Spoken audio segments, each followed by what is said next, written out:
नमस्कार दोस्तों, क्या होता आपको एक मौका मिले कि आपके एक इशारे से पूरी दुनिया में जितने भी लोग हैं सारे गायब हो जाएंगे और ये पूरी दुनिया आपकी हो जाएगी, तो क्या आप ऐसा करना चाहेंगे? तो आज देखते हैं। ये एक science fiction comedy web series है जिसका नाम है लास्ट मैन ऑन अर्थ। कहानी की शुरुआत ही एक अनजान वायरस से होती है। फिल मिलर पृथ्वी में आखिरी बचा हुआ इंसान है जो कि एक बस को लेकर पूरे अमेरिका में घूमता है ताकि उसे कोई जिंदा इंसान मिल जाए। वो अमेरिका के हर एक शहर में जाता है और एक मैप में क्रॉस का मार्क लगाता है। पूरा मैप क्रॉस के मार्क से भर जाता है। वो हर एक जगह से कीमती सामान और पेंटिंग को चुरा लेता है और जब उसे कोई इंसान नहीं मिलता तो वो अपने खुद के शहर लौटने का फैसला करता है और आखिरी कोशिश के रूप में हर बोर्ड में अलाइव इंट्रैक्शन लिखता है ताकि कोई इंसान उसके मैसेज को पढ़कर उसे ढूंढता हुआ उसके शहर आ सके। मिलर शहर के सबसे बड़े बंगले को अपने घर के रूप में चुनता है और चुराए गए सारे सामान और पेंटिंग को उस घर में लगा देता है और अपनी फैमिली को याद करता है। रात के समय वो गॉड से अपने किए गए कामों के लिए माफी मांगता है और अपने लिए एक लड़की मांगता है। अगली सुबह वो अंडरपैंट में ही शॉपिंग करने के लिए जाता है। वो सुपरमार्केट के कांच को एक पिस्टल से तोड़ देता है क्योंकि उसे पता था कि उसे कोई देख नहीं रहा है। वो हर उस काम को करता है जो कि एक साधारण इंसान नहीं करता। वो सुपरमार्केट के अंदर एक बहुत बड़े खाने के डिब्बे को गिरा देता है और महंगी महंगी शराब और बहुत सारी एडल्ट मूवी अपने साथ अपने घर ले जाता है। वो कुछ ही दिनों में इंसानी रहन सहन और तौर तरीके को पूरी तरह से भूल गया था। वो अपने अकेलेपन को दूर करने के लिए गलियों में गेंदबाजी, लेंथ लाइट को बॉलिंग की तरह यूज करना या फिर कारों को आपस में टकराना, इस तरह का पागलपन उसे अपने अकेलेपन से मदद करता था। वो अपने जन्मदिन को अकेले ही मनाता है और अपने फैमिली वालों को याद करता है कि वो किस तरह अपने फैमिली वालों के साथ बर्थडे मनाता था और उसे सेलिब्रेट करता था। उसके अकेलेपन को दूर करने के लिए उसके साथ कोई नहीं था। वो हर रात भगवान से अपने लिए एक लड़की को मांगता था। इसी तरह 5 महीने का समय बीत जाता है। फिर मिलर के पूरे घर में प्लास्टिक और कूड़े कचरे का ढेर लग जाता है जिसे साफ करने में ना उसकी कोई दिलचस्पी नहीं थी और न ही उसे लग रहा था कि इससे साफ करने में कोई फायदा है। वो शराब में सोया था और उसी को पीने लगता था, बिल्कुल एक बच्चे की तरह। वो एक स्विमिंग पूल में लकड़ी को काटकर बाथरूम की तरह यूज करने लगा था और बॉल में चेहरा बनाकर उससे बातें करने लगा था। रात के समय वो एक लड़की के स्टेचू को घूरता रहता था और हर समय लड़की और टपाटप के बारे में सोचता रहता था। वो उस स्टेचू को किस करता है पर उसका हाथ टूट जाता है। वो मरने का मन बना लेता है और अपने दोस्तों से हार मानने के लिए माफी मांगता है और कहता है कि तुम लोग इंसान नहीं हो। और वो अपनी कार को स्टार्ट करता है और एक बहुत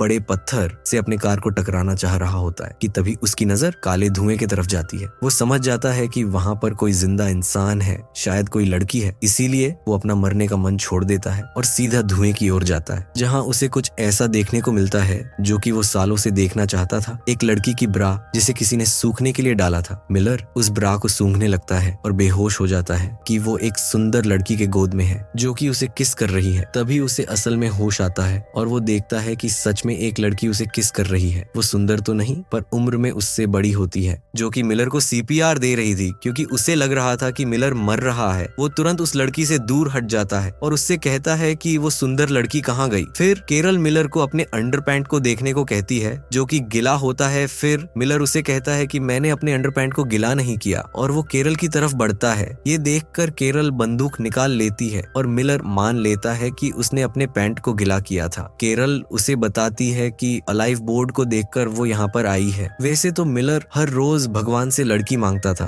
पर आज लड़की उसके सामने थी, पर वो इतना उत्साहित नहीं था। केरल मिलर के साथ उसका घर देखने जाती है। रास्ते में मिलर ट्रैफिक नियमों को नहीं मानता तो केरल कहती है कि हमें ट्रैफिक नियम को मानना चाहिए और ट्रैफिक में रुकना चाहिए। और मिलर कहता है कि क्या फर्क पड़ता है, यहाँ पर तो कोई है ही नहीं। पर वो केरल को अच्छा फील कराने के लिए उस सिग्नल में रुकता है। पहले वो राइट देखता है, फिर लेफ्ट और फिर आगे बढ़ता है। फिर केरल मिलर का घर देखकर चौंक जाती क्योंकि उसके पास 2 पुल थे। उसमें से एक को उसने शौचालय बना रखा था और दूसरे को कूड़ा फेंकने की जगह और उस पर पेंटिंग चुराने का भी इल्जाम लगाती है। और जब केरल उससे फिल्मों के बारे में पूछती है तो मिलर सीधा सीधा कहता है कि ये सारी अडल्ट मूवी है जिसे वो खाली समय में देखा करता है। मिलर केरल को वहीं छोड़ देता है जहाँ से वो केरल को उठाकर अपने घर ले आया था। अगले दिन जब मिलर उठता है तो वो देखता है कि केरल उसके घर की सफाई कर रही है। मिलर बोलता है कि किसी के घर को साफ करने से पहले उसे पूछना चाहिए। केरल कूड़े को वहीं फेंकने लगती है। मिलर उसे रोकता है। फिर दोनों सुपरमार्केट जाते हैं जहाँ केरल उसे बोलती है कि हैंडीक्राफ्ट के पार्किंग जगह में गाड़ी पार्क मत करो, पर मिलर बोलता है कि क्या फर्क फर्क पड़ता है कि हम कहीं भी गाड़ी पार्क करें, इस पूरी दुनिया में हम दोनों ही बचे हैं। मैं कहीं भी गाड़ी पार्क करूं, क्या फर्क पड़ता है? पर केरल नहीं मानती उसे सही जगह में गाड़ी पार्क करने को कहती है।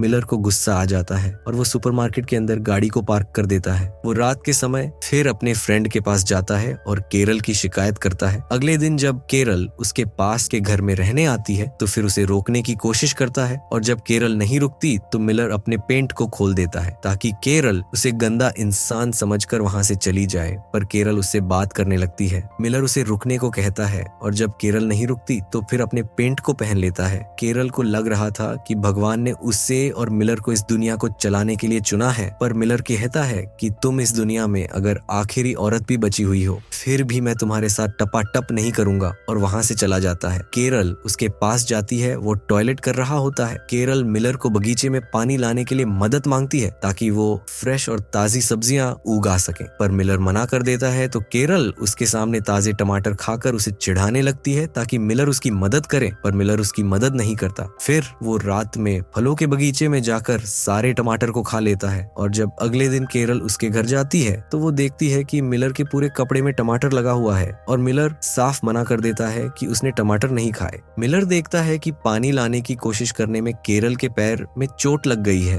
अगले दिन मिलर देखता है कि केरल उसी की तरह पुल में लकड़ी का बोर्ड लगाकर उसे टॉयलेट में बदल रही थी। केरल फिर से कहती है कि सही में हमें भगवान ने इस दुनिया को चलाने के लिए नहीं चुना है। जब हम पानी को अपने घर तक नहीं ला सकते तो हम इस दुनिया को क्या चलाएंगे? यह बात मिलर के दिल में लगती है और वो शहर के टंकी से अपने घर तक पानी लाने का बंदोबस्त कर देता है। केरल ये देखकर बहुत खुश होती है और उसे रात के डिनर के लिए बुलाती है, जहाँ दोनों ताजी सब्जी से बने खाने का मजा उठाते हैं। केरल मिलर से कहती है कि तुमने मुझे अपना पेंट उतार कर दिखाया, शायद भगवान चाहता है कि हम इस दुनिया को आगे बढ़ाएं। मिलर भी केरल के साथ टपाटप करने को तैयार हो जाता है, पर केरल शादी से पहले यही नहीं करना चाहती थी। मिलर करता है कि क्या फर्क पड़ता है, यहाँ तो कोई देखने के लिए भी नहीं है। केरल शादी से पहले टपाटप करने को तैयार नहीं होती। वो बोलती है कि बिना शादी के वो बच्चे पैदा नहीं करेगी। मिलर उसकी बात मान लेता है और उसे प्रपोज करता है। शादी करने के लिए केरल भी मान जाती है। फिर वो अपने घर चला आता है और ये एपिसोड यहीं पर खत्म हो जाता। एक कहानी अच्छी लगी हो तो वीडियो को लाइक करें और अगले एपिसोड देखने के लिए हमारे चैनल को सब्सक्राइब करो। तो मिलते हैं अगले वीडियो में। Thank you.